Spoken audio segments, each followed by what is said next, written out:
Hi guys and welcome back. In our last review, we looked at one of CollectA's marvelous 2020 invertebrate collection, the trilobite. Today, we'll look at two creatures that look very similar from that collection, the Nautilus and the Ammonite. Now first, the Nautilus. Now the Nautilus is interesting in that while it looks very prehistoric, there are actually extant or living species, so we know a lot about them. Furthermore, CollectA has chosen to specifically do Nautilius Pompilius, the largest species, also known as the Emperor Nautilus, and that's what we have here. Found in the Indo-Pacific region, Nautilius Pompilius has an actual length of up to 20 centimeters. And at 10 centimeters, this model is a 1:2 scale. The detail is very lovingly done, and since we have the real animal for reference, it was possible to do this with great accuracy.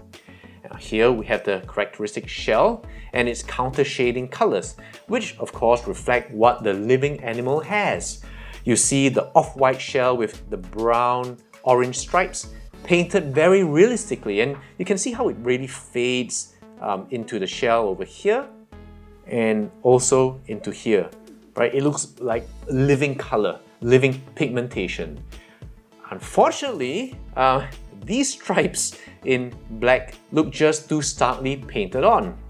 Still, when you look at the hood, it looks really lifelike with these barnacles and outgrowths I've seen in too many crabs in my lifetime and on my dinner plate. So overall, it looks really impressive, just like living shell. Now, I wondered how the tentacles or the cirri would be handled because a real-life Nautilus can have 60 to 90 of them. And you can see here they've done a really good job to suggest what looks like a writhing mass of living tentacles. Here you have the preocular cirri, although it does appear to be missing the post-ocular cirri, which should be emerging from behind the eye. Here you have the hyponome, which is an organ that's used to draw in water and then expel it, creating a means of propulsion. Now collectively, these soft tissues look really lifelike, and although I wish they could have had more delineation between them, particularly through the use of color, I understand it would have been very hard to do.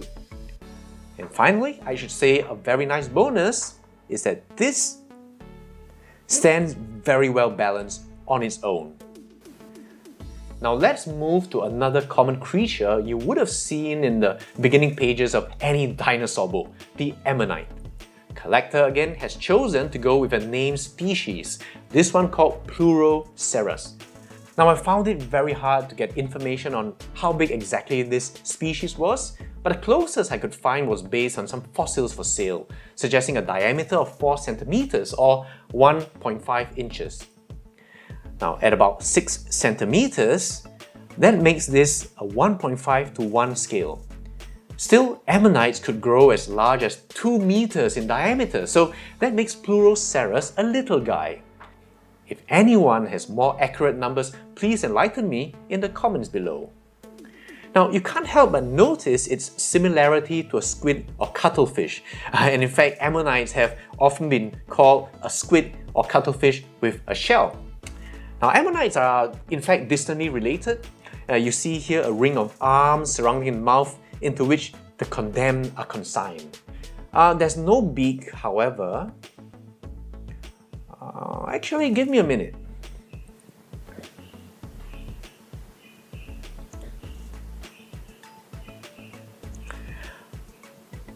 Well, how about that? It does look like there might be a hint of one. That's really great. I wasn't expecting that at first glance. I assumed that there wasn't one, but yes, it looks like there is a beak in the center. Now, while nobody knows how many arms they had, it's generally assumed to be the same as squids or octopi, which is 8 or 10. And if you count them, 1, 2, 3, 4, 5, 6, 9. Missed it by that much. Now, to some other wonderful detail. The most obvious feature is the coiled shell with its highly ribbed texture. And you can see just how well textured this is. Along here and here. I love this, very tactile and spiraling inwards, accented with brown lines, again shaded very nicely here. Very nice, very lifelike. And as you may know, I love this kind of banded color scheme. You see here also the characteristic serrated keel running down the middle of the shell, down here. And the color, as I said, is really nice. There are plenty of tones and shading, as you can see, giving it a very interesting and naturalistic look. And this subtle coloring extends down to the head and tentacles. And there's no abruptness in the color, spoiling the illusion of reality. I especially love the fade in the head end of the shell over here, and the variations going into the tentacles, again looking very, very nice. You can appreciate also the texturing in the tentacles on the underside.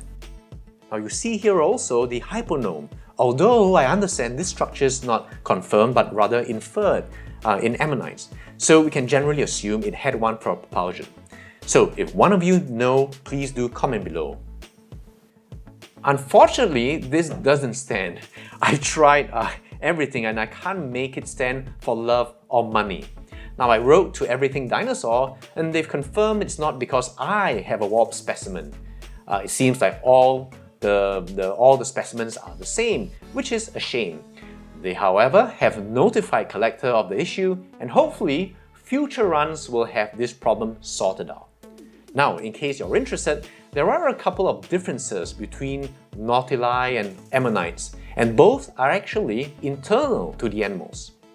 Now first, there's an organ called the siphuncle, which expels water and gases, and so it helps to change the density and hence buoyancy of the animal, allowing it to rise and fall. In an ammonite, this runs along the outer periphery of the shell, and in the Nautilus, it runs through the center. Now secondly, the shells are divided into sections by walls, kind of like bulkheads, and these are called septa. Those of the Nautilus are very simple, while that of the ammonites are complex, having a wavy, corrugated appearance.